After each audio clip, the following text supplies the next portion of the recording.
Chapitre 30. Tu feras un autel pour brûler des parfums, tu le feras de bois d'acacia. Sa longueur sera d'1 coudée, et sa largeur d'1 coudée. Il sera carré, et sa hauteur sera de 2 coudées. Tu feras des cornes qui sortiront de l'autel. Tu le couvriras d'or pur, le dessus, les côtés tout autour et les cornes, et tu y feras une bordure d'or tout autour. Tu feras au-dessous de la bordure 2 anneaux d'or aux 2 côtés. Tu en mettras aux 2 côtés pour recevoir les barres qui serviront à le porter. Tu feras les barres de bois d'acacia et tu les couvriras d'or. Tu placeras l'autel en face du voile qui est devant l'arche du témoignage, en face du propitiatoire qui est sur le témoignage, et où je me rencontrerai avec toi. Aaron y fera brûler du parfum odoriférant. Il en fera brûler chaque matin, lorsqu'il préparera les lampes. Il en fera brûler aussi entre les 2 soirs, lorsqu'il arrangera les lampes. C'est ainsi que l'on brûlera à perpétuité du parfum devant l'Éternel parmi vos descendants. Vous n'offrirez sur l'autel ni parfum étranger, ni holocauste, ni offrande, et vous n'y répandrez aucune libation. 1 fois chaque année, Aaron fera des expiations sur les cornes de l'autel. Avec le sang de la victime expiatoire, il y sera fait des expiations 1 fois chaque année parmi vos descendants. Ce sera une chose très sainte devant l'Éternel. L'Éternel parla à Moïse et dit : Lorsque tu compteras les enfants d'Israël pour en faire le dénombrement, chacun d'eux payera à l'Éternel le rachat de sa personne, afin qu'il ne soit frappé d'aucune plaie lors de ce dénombrement. Voici ce que donneront tous ceux qui seront compris dans le dénombrement: 1 demi-cycle, selon le cycle du sanctuaire, qui est de 20 guéras. 1 demi-cycle sera le don prélevé pour l'Éternel. Tout homme compris dans le dénombrement, depuis l'âge de 20 ans et au-dessus, payera le don prélevé pour l'Éternel. Le riche ne payera pas plus, et le pauvre ne payera pas moins d'1 demi-cycle, comme don prélevé pour l'Éternel, afin de racheter leur personne. Tu recevras des enfants d'Israël l'argent du rachat, et tu l'appliqueras au travail de la tente d'assignation. Ce sera pour les enfants d'Israël un souvenir devant l'Éternel pour le rachat de leur personne.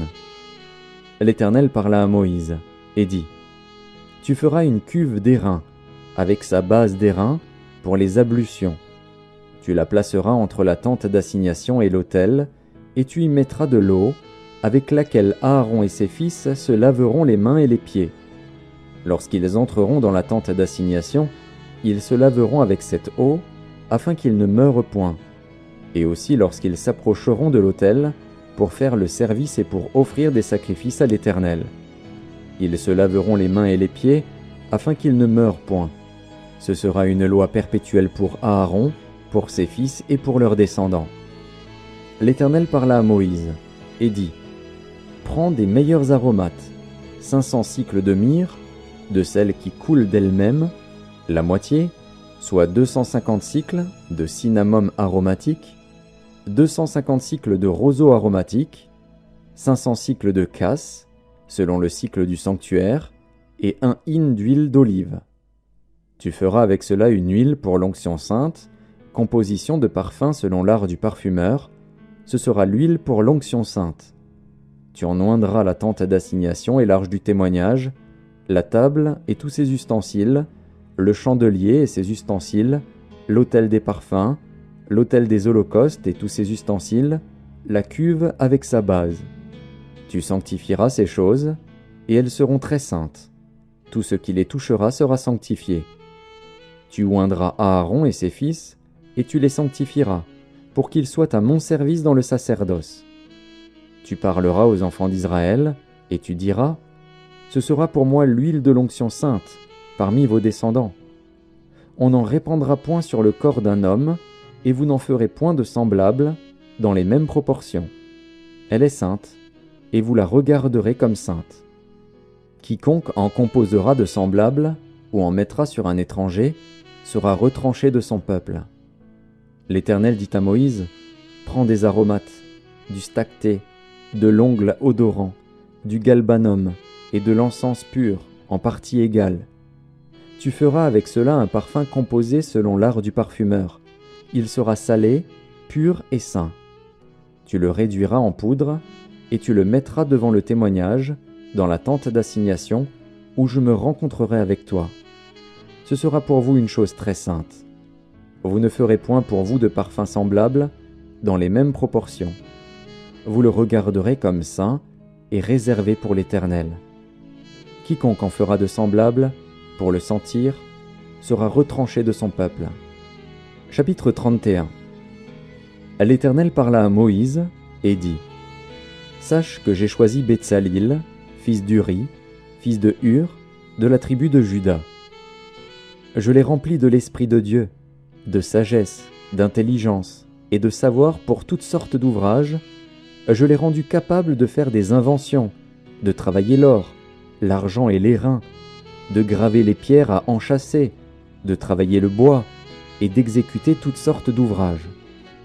Et voici, je lui ai donné pour aide Oholiab, fils d'Ahisamach, de la tribu de Dan. J'ai mis de l'intelligence dans l'esprit de tous ceux qui sont habiles, pour qu'ils fassent tout ce que je t'ai ordonné. La tente d'assignation, l'arche du témoignage, le propitiatoire qui sera dessus, et tous les ustensiles de la tente. La table et ses ustensiles, le chandelier d'or pur et tous ses ustensiles, l'autel des parfums, l'autel des holocaustes et tous ses ustensiles, la cuve avec sa base, les vêtements d'office, les vêtements sacrés pour le sacrificateur Aaron, les vêtements de ses fils pour les fonctions du sacerdoce, l'huile d'onction et le parfum odoriférant pour le sanctuaire, ils se conformeront à tous les ordres que j'ai donnés. L'Éternel parla à Moïse et dit : Parle aux enfants d'Israël et dis-leur : Vous ne manquerez pas d'observer mes sabbats, car ce sera entre moi et vous, et parmi vos descendants, un signe auquel on connaîtra que je suis l'Éternel qui vous sanctifie. Vous observerez le sabbat, car il sera pour vous une chose sainte. Celui qui le profanera sera puni de mort. Celui qui fera quelque ouvrage ce jour-là sera retranché du milieu de son peuple. On travaillera 6 jours, mais le 7e jour est le sabbat, le jour du repos consacré à l'Éternel. Celui qui fera quelque ouvrage le jour du sabbat sera puni de mort. Les enfants d'Israël observeront le sabbat en le célébrant, eux et leurs descendants, comme une alliance perpétuelle. Ce sera entre moi et les enfants d'Israël un signe qui devra durer à perpétuité. Car en 6 jours l'Éternel a fait les cieux et la terre, et le 7e jour il a cessé son œuvre et il s'est reposé. Lorsque l'Éternel eut achevé de parler à Moïse sur la montagne de Sinaï, il lui donna les 2 tables du témoignage, tables de pierre, écrites du doigt de Dieu. Chapitre 32. Le peuple, voyant que Moïse tardait à descendre de la montagne, s'assembla autour d'Aaron et lui dit : Allons, fais-nous un Dieu qui marche devant nous, car ce Moïse, cet homme qui nous a fait sortir du pays d'Égypte, nous ne savons ce qu'il est devenu. Aaron leur dit : ôtez les anneaux d'or qui sont aux oreilles de vos femmes, de vos fils et de vos filles, et apportez-les-moi. Et tous ôtèrent les anneaux d'or qui étaient à leurs oreilles, et ils les apportèrent à Aaron. Il les reçut de leurs mains, jeta l'or dans un moule, et fit un veau en fonte. Et ils dirent : Israël, voici ton Dieu, qui t'a fait sortir du pays d'Égypte. Lorsqu'Aaron vit cela, il bâtit un autel devant lui, et il s'écria : Demain il y aura fête en l'honneur de l'Éternel. Le lendemain, ils se levèrent de bon matin, et ils offrirent des holocaustes et des sacrifices d'action de grâce. Le peuple s'assit pour manger et pour boire. Puis ils se levèrent pour se divertir. L'Éternel dit à Moïse : Va, descends, car ton peuple, que tu as fait sortir du pays d'Égypte, s'est corrompu. Ils se sont promptement écartés de la voie que je leur avais prescrite. Ils se sont fait un veau en fonte. Ils se sont prosternés devant lui, ils lui ont offert des sacrifices, et ils ont dit : Israël, voici ton Dieu qui t'a fait sortir du pays d'Égypte. L'Éternel dit à Moïse : Je vois que ce peuple est un peuple au cou raide. Maintenant laisse-moi, ma colère va s'enflammer contre eux, et je les consumerai. Mais je ferai de toi une grande nation. » Moïse implora l'Éternel, son Dieu, et dit, « Pourquoi, ô Éternel, ta colère s'enflammerait-elle contre ton peuple, que tu as fait sortir du pays d'Égypte par une grande puissance et par une main forte? Pourquoi les Égyptiens diraient-ils, « C'est pour leur malheur qu'il les a fait sortir, c'est pour les tuer dans les montagnes et pour les exterminer de dessus la terre. » Reviens de l'ardeur de ta colère, et repens-toi du mal que tu veux faire à ton peuple. Souviens-toi d'Abraham, d'Isaac et d'Israël, tes serviteurs, auxquels tu as dit, en jurant par toi-même, « Je multiplierai votre postérité comme les étoiles du ciel, je donnerai à vos descendants tout ce pays dont j'ai parlé, et ils le posséderont à jamais. » Et l'Éternel se repentit du mal qu'il avait déclaré vouloir faire à son peuple. Moïse retourna et descendit de la montagne, les 2 tables du témoignage dans sa main. Les tables étaient écrites des 2 côtés, elles étaient écrites de l'un et de l'autre côté. Les tables étaient l'ouvrage de Dieu, et l'écriture était l'écriture de Dieu, gravée sur les tables. Josué entendit la voix du peuple, qui poussait des cris, et il dit à Moïse, « Il y a un cri de guerre dans le camp. » Moïse répondit, « Ce n'est ni un cri de vainqueur, ni un cri de vaincu. Ce que j'entends, c'est la voix de gens qui chantent. » Et, comme il approchait du camp, il vit le veau et les danses. La colère de Moïse s'enflamma. Il jeta de ses mains les tables et les brisa au pied de la montagne. Il prit le veau qu'ils avaient fait et le brûla au feu. Il le réduisit en poudre, répandit cette poudre à la surface de l'eau et fit boire les enfants d'Israël.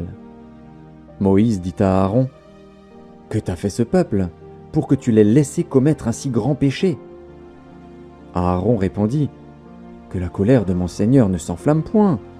Tu sais toi-même que ce peuple est porté au mal.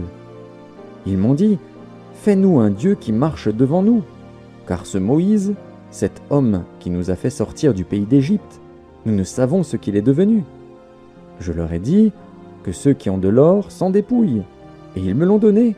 Je l'ai jeté au feu, et il en est sorti ce veau. Moïse vit que le peuple était livré au désordre, et qu'Aaron l'avait laissé dans ce désordre, exposé à l'opprobre parmi ses ennemis. Moïse se plaça à la porte du camp et dit, « À moi, ceux qui sont pour l'Éternel. » Et tous les enfants de Lévi s'assemblèrent auprès de lui. Il leur dit, « Ainsi parle l'Éternel, le Dieu d'Israël.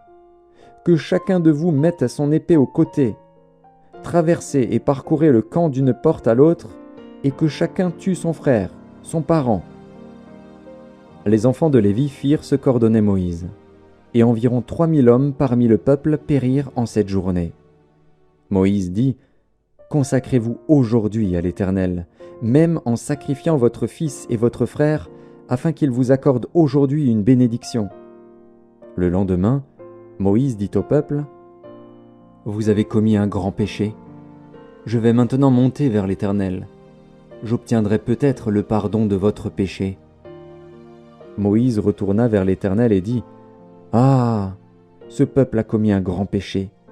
Ils se sont fait un dieu d'or. Pardonne maintenant leurs péchés. Sinon, efface-moi de ton livre que tu as écrit. » L'Éternel dit à Moïse, « C'est celui qui a péché contre moi que j'effacerai de mon livre. Va donc, conduis le peuple où je t'ai dit. Voici, mon ange marchera devant toi, mais au jour de ma vengeance, je les punirai de leurs péchés. » L'Éternel frappa le peuple parce qu'il avait fait le veau, fabriqué par Aaron.